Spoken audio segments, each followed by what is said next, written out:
Alright, welcome to a new colony survival series. The last one ended very poorly, so we're trying to avoid that this time. So, we're starting from the beginning, so first things first, I need to find a suitable location. That's not sprint. Going back to that, old chestnut. So yeah, series 2. This is going to be much better than the first one, hopefully. I'm not going to die horribly, like I did last time. And I'm going to try a few things differently this time. First of all, I'm going to start by just dedicating all my initial food to berry farms. Because I think one of the things I did last time was I tried to rush everything too quickly and tried to progress through everything too quickly. So I'm going to try to avoid that.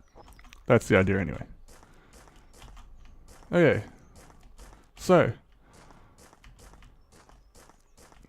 what's been going on recently? Well, the Australian election happened recently. That was always a ball of fun. The state I live in, Queensland, isn't very popular at the moment. A lot of people on Twitter afterwards saying, "Can we have a what was it? It was like a Brexit for Queensland." I'm not sure how they stated actually said it. Because yeah, Queensland essentially. So all the states, like, you could get a map where all the states would show like which electorate was, which party was winning in each electorate, and Queensland was like entirely blue. When a lot of people on Twitter wanted Labor to win, which was in red, as opposed to the Liberals, which were the blue. So yeah, Queensland was pretty much entirely blue, while the other states were like kind of mostly red. And so the Liberals ended up winning, even though Labor was actually the favourite, apparently. All the news is saying it's going to be the unwinnable election for Liberals. Flipped that on its head, didn't they? Jesus. The news is like such a waste of time. Why even bother? They get everything so horribly wrong.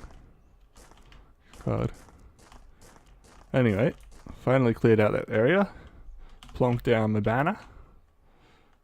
I wish it had shown me the area that it's going to cover, just so I could get an idea of whether it was centered or not.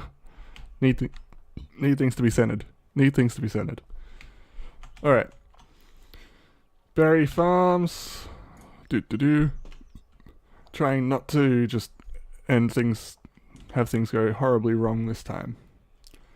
That's my entire goal. Okay, here's the edge. So we want berry farmer on the edge. It was 48, right?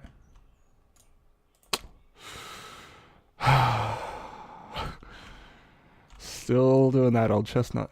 And you know what? I'm not going to leave a space. I'm going to use all my space. My plan for this time around is to use the entire...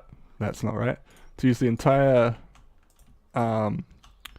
overworld area that the flag covers. This will make a bit more sense in a moment. But to use the entire overworld area for farms, and to put all the beds and stuff underground, if that makes sense. So have all the beds and production underground, and all the food production on the top.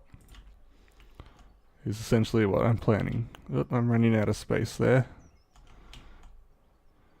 Alright. So we will need beds, in which case I need to dig a hole.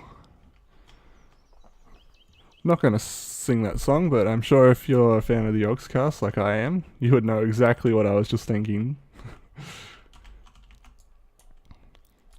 Oh my god. Can't dig while you're looking at the area, apparently. Just make sure I'm not encroaching upon anyone's territory. Alright. One thing I was looking at, because I was sort of planning, how I was going to do this. So I was looking up some of the stats around how much food they produce and everything. Berry farms are actually kind of efficient, as it turns out. Obviously wheat wheat farms themselves are actually really inefficient. I think it was like 6 wheat farms matches up with 2 grinders matches up with 1 oven, which is just incredibly inefficient. Whereas berry farms, it's just like, sweet, free food, let's go. Alright, let's plonk some beds down, plonk some beds down, da da da da da da. We plonk some beds down, we plonk some beds down. I probably need more nails.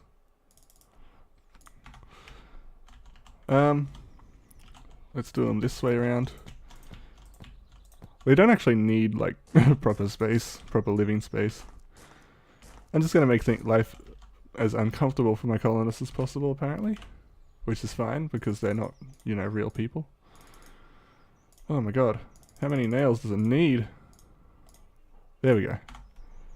That's 9. That'll fill. Well, that'll cover all my food. What time is it? Is it like almost nighttime already? Are you kidding me? I literally just started and it's almost nighttime. Jesus. Alright. Better get prepared. Sling bullets. And take the stack from there. Why have I got all this just shit everywhere? It's ridiculous. Alright, guess I won't hire people just yet then. I'll have to wait until the daytime, I think. Suppose this is a good time to start digging that good old trench that I need. And it'll give me a chance to work out like what bits I need to fill in, like, because I want to make the area flat, obviously. Oh shit, some of my area is underwater. This wasn't a great place, was it? I don't know, maybe can zombies swim? Maybe the water will act as like a natural barrier on this side. I don't know. In the last one, I wasn't close enough to water to actually know whether the zombies can swim or not. We'll just have to see what happens, I guess. Oh, we'll see how it goes. I was just watching a video just a moment ago.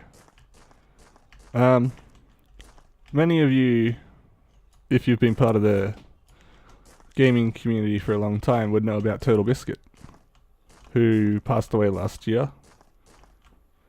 Yeah, it's been just over a year now since he passed away. But I was just watching the video from that they made from CoxCon, where like all the fans and staff and stuff were talking about the impact that Turtle Biscuit had on them. And it was actually just awesome to see how much of an impact one person can have. Like, Turtle Biscuit was an absolute legend of gaming. And he had such a massive impact on so many people. It's actually incredible. Like, what an incredible man that guy was.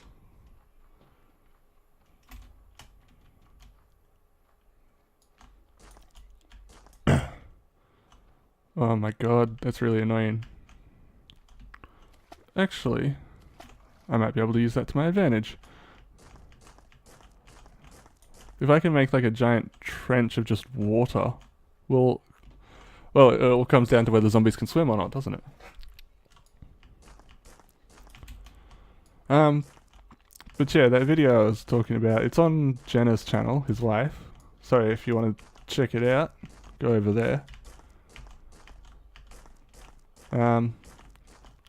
But those who know about Turtle Biscuit but don't follow StarCraft 2 may not know the impact he had on StarCraft 2. And basically, he was a caster for a long time, casted a lot of StarCraft 2.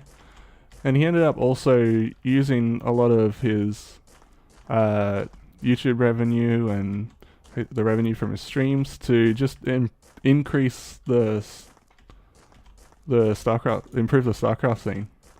So he had fun tournaments. He actually built his own team because he wanted to improve the situation in Korea and everything, because like players were playing for essentially no money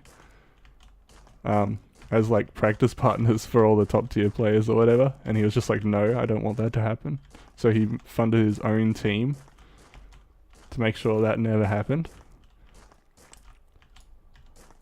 And you can read about that on Team Liquid. In fact, I'll probably put links for these things in the description, so that way you can check them out. Because Total Biscuit was just absolutely incredible. A lot of people didn't agree with some of the things he would say about certain games or whatever, because he was very outspoken and very honest about his opinion and everything. But man, that guy, just for one man to have that much of an impact, not just on people, but on an entire scene. Like, he did so much for StarCraft, it's actually ridiculous. Yeah, there's a reason why he was so popular and so loved by so many.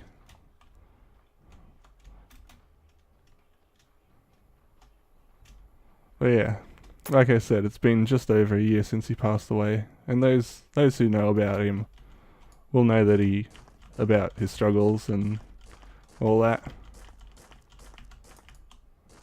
It's a very sad story, but it's also a very inspiring story as well.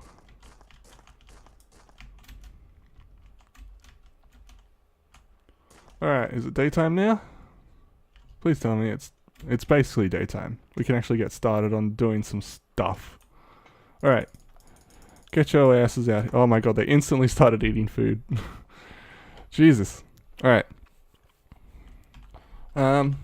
Let's fill in some of this, so that way I can put down more berry farms. This was not the best place to start. Like, the land's not flat, there's some sand in it, there's some water in it. I'm already regretting this choice. Alright. Berry farmer. Berry farmer. Can I fit another one here? Sweet. Then I should be able to put another one downstairs. Put another bed down, I mean. Not another farm. Alright. Can I go in the hole? There we go. Jeez. Oops. That's the wrong button. Oh, I'm out of copper. Can still make one last bed, but I'm out of copper. So that's something I'll have to fix in a moment. Doot doot doot doot. Doot. Alright. Looks like I'll have to dig around a bit. The berry farmers are getting underway, so that's good. Do we have enough seeds? Nope. Doesn't matter. Don't have any crates either.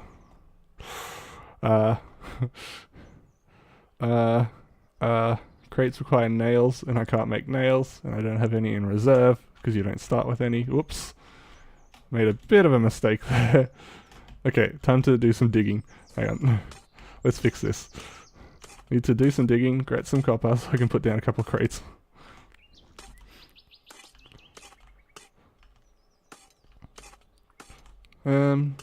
I think I was talking earlier about the efficiency of like wheat farms and berry farms. Berry farms are quite efficient. I think it was like one berry farm can maintain like just under 4 colonists or something like that. I think that was what it was. So starting off with all these berry farms should be pretty good. Like, if that's the case, it was just under, it was like 3.92, so you can just about round it up. So it'll be like, well, if I've got 10 farms, I can just say I'll be maintaining about 39 colonists, I guess. Which is not very much, but it's a good start. But that's that's if they actually fill up and harvest optimally and everything. At the moment, they're not doing shit. This guy is ahead of the game. There you go. You have a crate now. You don't have to run all the way to the flag now. Slight oversight on my part there. Look at all these unhappy little faces. It's just like, oh, we can't do our job. Don't care. Just deal with it. One of the things with the berry farms, I reckon, is that they harvest the seeds pretty quickly. compared to wheat farms. Actually, one of the things I learnt about wheat farms said it takes them 2 days, 2 whole days to grow the wheat. I couldn't believe it. That explained why I was having so many troubles and it was going so slowly. Because it takes them 2 days. It's just ridiculous. Oh. Alright. That sounds like a good place to leave it for this episode. We're off to a new start. It's a new beginning. I don't know, that might be a good name for this series, New Beginning. Okay, I think I should finish off this whole trench. Some bits are not up to standard. Actually, I need to make a pathway as well. Actually, one of the things I want to know is what happens if there's no pathway for the zombies to get in. That'll be interesting. I also need to find out if zombies can swim. But yeah, that'll be it for this episode. Welcome to the new beginning. See you guys later. Bye.